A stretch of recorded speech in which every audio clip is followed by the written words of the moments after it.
you would have, if I can see over here, the wave height would be 1.3 kilometers in height, a little less than a mile. It's great for surfers, but you only get to ride this once. Even as far away as 6,000 miles, the wave height is 100 meters. And it just didn't happen once, because this was the pushing out of the water came back up, and you know how ripples and they keep going out. This could happen many, many times, but of course the intensity of the tsunami wave decreases with time. But it'd be a nice wave to ride, but a mile off the surface of the ground, which it eventually crashed into, there may be a big mountain there, and that's the end of your surf ride.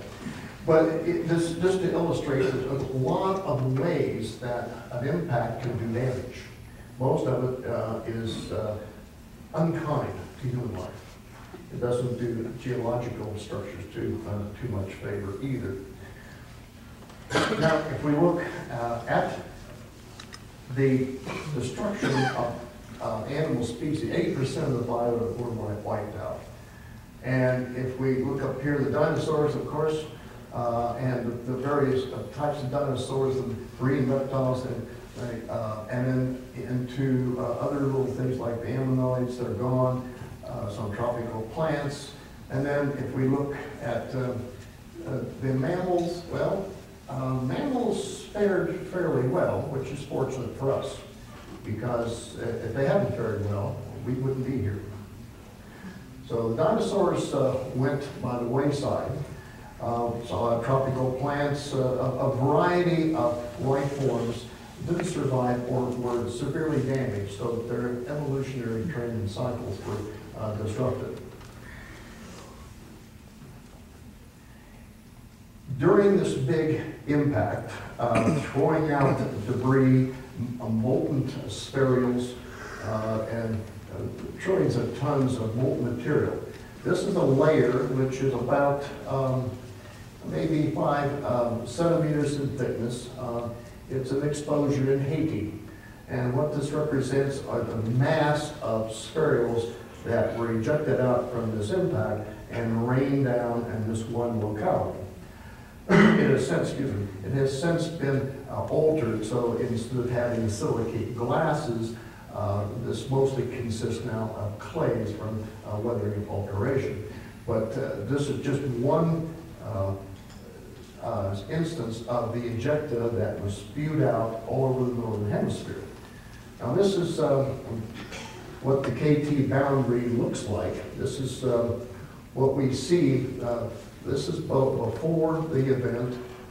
This is a Swiss Army knife over here to scale. This white material is that clay made from these glassy spherules that I showed you.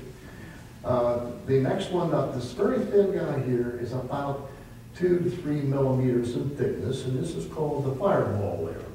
This is the material that rained down, fell out over time. It contains shock materials, shock glass, and melted material, high iridium, fullerenes, all kinds, a few diamonds, all kinds of things that you would expect to have from a huge collision of an impactor with the Earth. It came in very swiftly and was laid down, and this is found in most places in northern hemisphere. Above that is about a 5 centimeter thick carbonaceous layer, a very poor coal seam, and that's very common in all the exposures. There's hundreds and hundreds of exposures and drill cores from the ocean where we find the very same type of stratigraphy. And looking at this is a sort of a thin section, a cutaway, which we've studied in the laboratory, which shows sort of a blow-up of the altered glassy spherules, which are now clay. There's a piece of one here that didn't quite get destroyed. Then this is the fireball layer here, a couple millimeters, and then a layer above that. And looking at it under the microscope, this, This again is the clay layer, and here in this 3 millimeter or so thickness is shocked material and all the little goodies that happened during this impact, which rained down and formed what is called the KT boundary layer. You probably heard of shock quartz, maybe not, but this is one of the indicators of the shock. On the left-hand side here is a normal quartz grain. It has some little birefringent colors because of the light passing through it. Sun shock. And on the right-hand side, there are lamellae here. These are called planar deformation features. And when you have sets of 2, 3, or 4, they can only be formed in quartz by very intense, high-pressure, high-temperature shock. And this is one of the diagnostic tools that people have for the last 30 years been able to prove whether this is a shock event or a non-shock event. We do not have shock quartz in any of the younger dryas boundaries, because we'll get to that, because we don't have a crater. There are 2 types of airbursts, craters that sort of happen in the atmosphere without hitting the ground. These were studied. There's a lot of information on these types of airbursts because in the 1950s, the Russians and the US government did a lot of nuclear testing in the atmosphere, setting off detonations from 5 to 50 megatons. These were very big. Unfortunately, for most of the light underneath these things, to set off in the atmosphere, the buoyancy of explosions in the atmosphere, everything went up and was dissipated away. There was some radioactivity, but nobody cared with these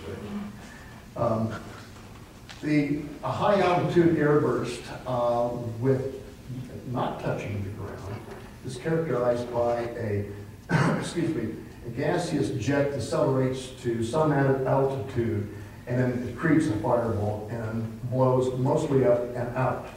And this is from an impacting comet or asteroid.